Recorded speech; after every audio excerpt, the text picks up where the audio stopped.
Selama hampir satu dekade, para ilmuwan mencari sumber virus baru yang mematikan melalui pegunungan tertinggi di Tiongkok dan gua-gua paling terpencil di Tiongkok. Mereka akhirnya menemukannya di sini di kelelawar di Gua Shitao. Virus yang dimaksud adalah virus corona yang menyebabkan epidemi sindrom pernapasan akut parah atau SARS pada tahun 2003. Virus corona adalah sekelompok virus yang tercakup dalam lonjakan protein kecil yang terlihat seperti mahkota atau corona dalam bahasa Latin. Ada ratusan virus corona yang diketahui, 7 diantaranya menginfeksi manusia dan bisa menimbulkan penyakit.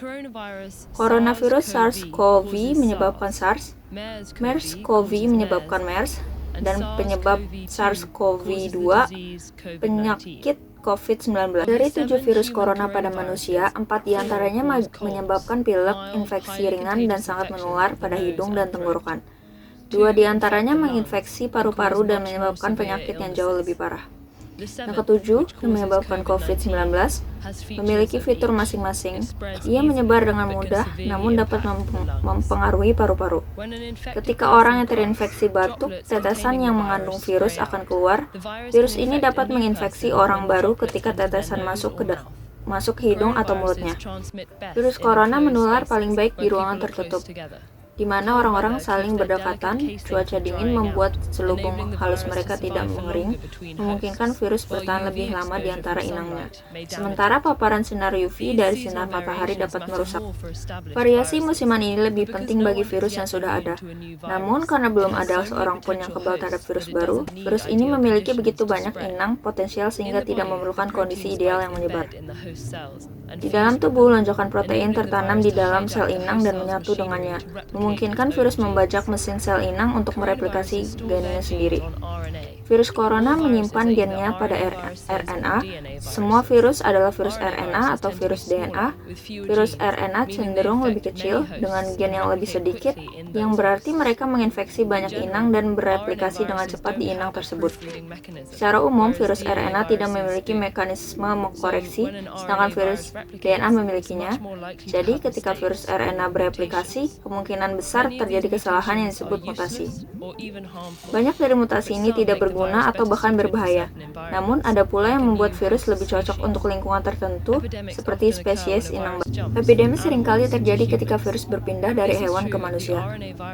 Hal ini berlaku pada virus RNA yang menyebabkan epidemi Ebola, Zika, dan SARS, serta pandemi COVID-19. Begitu sampai di manusia, virus tersebut masih bermutasi, biasanya tidak cukup untuk membuat virus baru, namun cukup untuk membuat variasi atau strain dari virus asli. Virus corona memiliki beberapa perbedaan utama dari kebanyakan virus RNA. Mereka termasuk yang terbesar, artinya mereka memiliki gen paling banyak. Hal ini menciptakan lebih banyak peluang terjadinya mutasi berbahaya. Untuk mengatasi resiko ini, virus corona memiliki fitur unik. Enzim yang memeriksa kesalahan replikasi dan memperbaiki kesalahan. Hal ini membuat virus corona jauh lebih stabil, dengan tingkat mutasi yang lebih lambat dibandingkan virus RNA lainnya. Meskipun hal ini mungkin terdengar sulit, laju mutasi yang lambat sebenarnya merupakan tanda yang menjanjikan untuk melumpuhkan mereka. Setelah terjadi infeksi, sistem kekebalan tubuh kita dapat mengenali kuman dan menghancurkan lebih cepat jika kuman tersebut menginfeksi kita lagi, sehingga tidak membuat kita sakit. Namun mutasi yang membuat virus kurang dikenali oleh sistem kekebalan tubuh kita dari karenanya lebih sulit untuk dilawan. Mereka juga dapat membuat obat antivirus dan vaksin menjadi kurang efektif karena dirancang khusus untuk suatu virus. Itu sebabnya kita memerlukan vaksin flu baru setiap tahun. Virus influenza bermutasi begitu cepat sehingga jenis virus baru terus bermunculan. Tingkat mutasi virus corona yang lebih lambat berarti sistem kekebalan tubuh, obat-obatan, dan vaksin kita mungkin dapat mengenali virus tersebut lebih lama setelah terinfeksi, sehingga dapat melindungi kita dengan lebih baik. Namun kita tidak tahu berapa lama tubuh kita tetap kebal terhadap berbagai virus corona. Belum pernah ada pengobatan atau vaksin yang disetujui untuk virus corona. Kita belum berfokus pada pengobatan penyakit yang menyebabkan pilek, dan meskipun para ilmuwan mulai mengembangkan pengobatan untuk SARS dan MERS, epidemi ini berakhir sebelum pengobatan tersebut menyelesaikan uji klinis. Ketika kita terus merambah habitat hewan lain, beberapa ilmuwan mengatakan bahwa virus corona baru yang menular ke manusia tidak dapat dihindari. Tetapi jika kita menyelidiki hal-hal yang tidak diketahui ini, maka hal ini tidak akan berdampak buruk.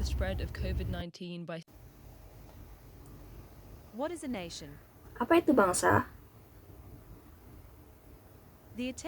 Upaya secara formal mendefinisikan bangsa sebagai sebuah konsep politik dimulai pada tahun 1882 ketika filsuf dan sejarawan Prancis Ernest Renan menerbitkan esainya yang berjudul Apa Itu Bangsa? Dalam esai ini, Renan mengartikan bangsa sebagai solidaritas berskala besar yang terbentuk dari perasaan pengorbanan yang dilakukan seseorang di masa lalu dan pengorbanan yang harus dilakukan seseorang di masa depan. Hal ini menjelaskan mengapa Renan percaya bahwa jika kita ingin membayangkan suatu bangsa sebagai suatu hal yang baik dan layak untuk terus dikorbankan, kita harus menyadari bahwa hal ini memerlukan proses melupakan. Hal ini dikarenakan upaya luar negeri untuk mencapai persatuan bangsa baik atas nama nasionalisme, sipil, maupun etnis melibatkan tindakan kekerasan yang kemudian mengakibatkan pelupaan. Berdasarkan konsep awal tentang bangsa yang dikembangkan oleh Renan, para sarjana telah merumuskan definisi yang lebih formal tentang bangsa, yaitu suatu komunitas masyarakat yang terbentuk atas dasar gabungan ciri-ciri bersama seperti sejarah, bahasa, etnis, budaya, dan wilayah. Dengan kata lain, suatu bangsa adalah identitas kolektif dari sekelompok orang yang dipahami sebagaimana ditentukan oleh sejarah, bahasa, etnis, budaya, dan wilayah. Oleh karena itu, suatu bangsa pada umumnya lebih bersifat politis daripada suatu kelompok etnis. Kenyataannya, banyak pakar menganggapnya sebagai kelompok etnis yang sepenuhnya termobilisasi atau dilembagakan. Kemudian, ilmuwan politik terkenal Benedict Anderson memandang bangsa sebagai komunitas yang dibayangkan, sedangkan menurut Anderson, bangsa adalah suatu komunitas politik yang dibayangkan dan secara budaya dibayangkan sebagai sesuatu yang terbatas dan berdaulat. Seperti yang bisa kita lihat, ada 4 unsur kunci dalam definisi ini. Yang pertama, bangsa dibayangkan hanya karena anggota suatu bangsa tertentu tidak akan pernah bertemu dengan sebagian besar sesama anggotanya.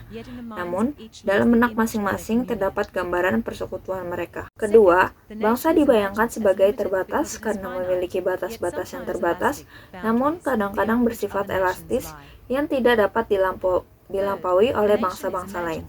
Ketiga, bangsa dibayangkan berdaulat karena konsep bangsa itu sendiri lahir pada zaman pencerahan dan revolusi yang sedang menghancurkan legitimasi ranah dinasti hierarkis yang telah ditetapkan Tuhan. Terakhir, bangsa dibayangkan sebagai sebuah komunitas karena terlepas dari ketidaksetaraan dan eksploitasi yang mungkin terjadi di dalamnya, bangsa dianggap sebagai persahabatan horizontal yang mendalam. Sintaks adalah hukum bahasa yang menentukan urutan kata dan struktur kalimat dasar dalam berbagai bahasa. Setiap bahasa mempunyai sintaks khusus yang memberitahu pembicara dan pendengar bagian kalimat mana yang didahulukan untuk membantu mereka memahami apa yang dibicarakan. Ini adalah pedoman yang kami gunakan saat berbicara dan menulis sehingga kalimat dapat dipahami dan dimengerti. Berhati-hatilah terhadap kebingungan sintaks atau semantik dengan diksi. Ini merupakan tulang punggung konstruksi kalimat, jadi mari kita uraikan definisi ini. Sintaks, seperti yang baru saja disebutkan, adalah urutan kata dalam sebuah kalimat. Diksi adalah pilihan kata tertentu yang dimaksudkan untuk mengungkapkan makna tertentu. Semantik adalah makna yang disampaikan oleh kata-kata tertentu yang digunakan. Kami akan fokus pada sintaksis untuk video ini. Dalam bahasa Inggris, ada urutan kata yang ditetapkan untuk sebagian besar jenis kalimat. Tentu saja selalu ada pengecualian, namun seringkali kalimat standar bahasa Inggris akan mengikuti urutan kata SVO, subjek, kata kerja, objek, seperti dalam anak laki-laki itu melihat keluar jendela. Dalam contoh kalimat ini, kita mempunyai subjek anak laki-laki, kata kerja melihat, dan objek di luar gambar ini adalah pohon sintaksis. Tata bahasa Inggris yang digunakan oleh ahli bahasa untuk merencanakan struktur kalimat. Anda mungkin tidak sering menemukan pohon sintaksis, tetapi mengetahui cara menggambarnya cukup berguna dan akan membantu Anda memahami struktur kalimat. Pada bagian tersebut, Anda dapat melihat bahwa kalimat dipecah menjadi beberapa bagian. Kata kerja, kata benda, artikel, dan preposisi. Setelah langkah ini, kata-kata tersebut dikelompokkan bersama untuk menentukan bagian kalimat mana yang merupakan frasa benda, frasa preposisi, atau frasa kata kerja. Fakta menarik, SVO bukan satu-satunya struktur urutan kata. Bahasa lain memvariasikan urutan kata dan bahkan menyertakan komponen tambahan dalam sintaks. Dalam contoh yang diberikan dengan pohon sintaksis, subjeknya adalah kucing, kata kerjanya adalah duduk, dan objeknya adalah tikar. Gambar kedua ini adalah cara lain untuk menuliskan sintaksis. Diagram ini mengambil kalimat anjing itu mencintai gadis itu dan membaginya menjadi beberapa artikel. Kata benda, kata kerja, frasa kata benda, dan frasa kata kerja. Seperti contoh sebelumnya, dalam kalimat ini subjeknya adalah anjing, kata kerja dicintai, dan objeknya adalah perempuan. Sekali lagi, pohon sintaks tidak untuk mengintimidasi, tetapi digunakan untuk lebih memahami struktur kalimat dan untuk mengungkapkan tujuan setiap bagian dalam kalimat. Salah satu penggunaan tambahan dari pohon sintaksis adalah bahwa setiap kali urutan kata yang berbeda digunakan dalam sebuah kalimat, ini dapat didekode. Misalnya jika Anda mendengar kalimat dalam bahasa asing yang mengikuti urutan VSO atau variasi lainnya, maka akan dibuat sebuah kalimat. Pohon sintaksis untuk kalimat itu dapat membantu Anda menyusun kata-kata dalam urutan SVO sehingga Anda dapat memahami apa yang diucapkan. Mari kita ulang. 1. Sintaksis adalah struktur kalimat. 2. Diksi adalah pemilihan kata-kata untuk menyampaikan makna tertentu. 3. Semantik adalah makna yang diungkapkan dari kata yang digunakan. 4. Pohon sintaksis adalah alat grafik yang rapi untuk memetakan struktur kalimat dan memahami urutan kata serta fungsinya dalam dunia bahasa Inggris.